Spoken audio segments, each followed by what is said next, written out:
dipersembahkan oleh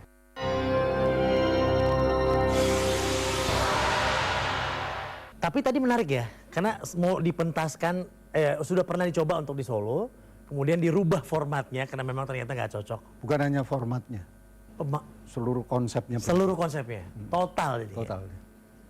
Wow. Jadi resmilah saya tukang bongkar. Berarti gara-gara yang ini nih, gara-gara sebelah kiri kita nih. Cilakannya itu menyerahkan kebebasan pada dia. I got problems. Tapi It's challenge, good challenge. Kalau tidak dikasih challenge dia, mungkin saya stuck pada yang lampau terus. Itu yang menarik. Berarti penarinya ganti KB. Ganti semua. Jadi semua ganti. Tapi Mas Iwan, saya pun bingung. Saya bingung, oh, gimana nih jadinya ya Mas Don? Saya juga tahu Mas Don kan pernah dikasih lihat di YouTube atau apa gitu cerita. Waduh, panik juga saya.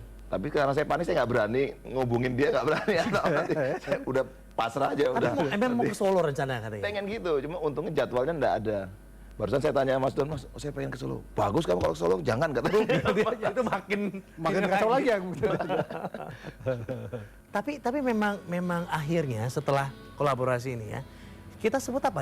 Kan dalang ada macam-macam tuh. Ada dalang apa layar, dalang paper apa. Betul. Nah, Jadi ini memang konsepnya kayak kalau wayang itu wayang beber. Wayang beber itu ada tradisi wayang beber itu hampir mati ya. Cuman satu aja tuh bagaimana seorang dalang narrator itu menceritakan kisah yang semua terekam pada sebuah lukisan gitu. ini seperti itu kan? Nah ini visually, ya, secara visual itu image yang utama itu lukisan Raden Saleh. Yang aslinya itu sebegini, 1 meter kali 2 meter.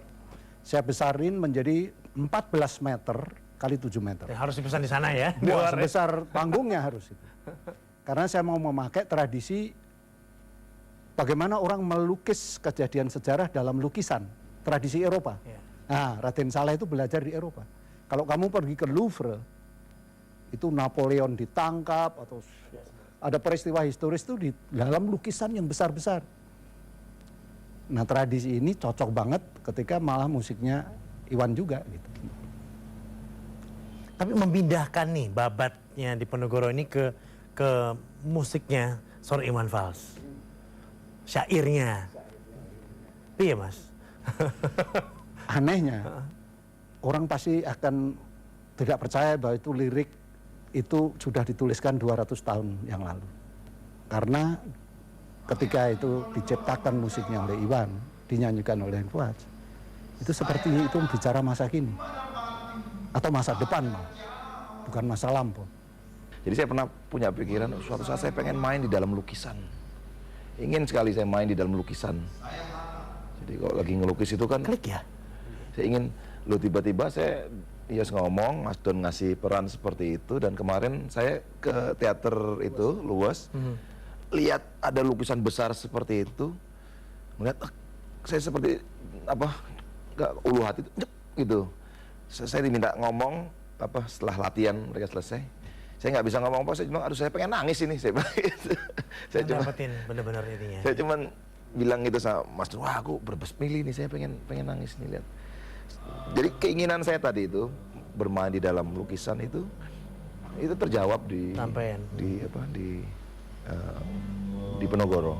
Lucu ya Mas, percaya nggak percaya ya ini emang Ya, udah begini gitu ya. chemistry-nya jalan.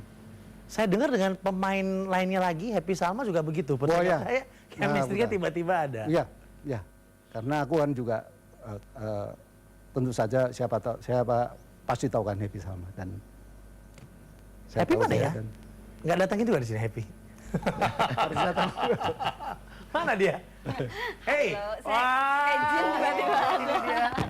halo. Gimana Wah, iya, Mas? Good, baik. Ini makin keren aja. Apa kabar kamu? Terima kasih. Kamu makin langsing saya. Boleh isi di sini boleh? Oke. Aduh, anget ya. Ini Aku sih ya, Mas Alvin, kayak satu kebanggaan gitu. Tiba-tiba aku diajak sama Mas Don. Dia yang sudah memiliki karya yang seluruh dunia mungkin sudah tahu dia. Terus Mas Iwan, siapa yang nggak kenal Mas Iwan dengan karya-karyanya, dengan pikiran pemberontakannya dan segala macam. Dan saya diajak untuk ikut di antara dua laki-laki hebat ini gitu. Dan saya kan kayak apa saya bisa, saya ngapain beneran nih, saya nggak akan ngerusak nanti di panggung gitu. Tapi kan teater bukan pertama kali buat kamu kan? Memang bukan pertama kali, tetapi saya secara pribadi setiap saya naik lagi ke satu panggung dengan cerita yang berbeda, saya merasa jadi dari nol lagi gitu. Saya deg-degan. Dan jangan lupa loh, ini ditulis ulang skenografinya, kemudian koreografinya, musiknya yang beda sekali dengan ada itu Iwan Fals. Tapi seperti apa sebetulnya opera Diponegoro itu? Kita break dulu, kita kembali saat lagi yang jasa. Saya datang menepati adat Jawa.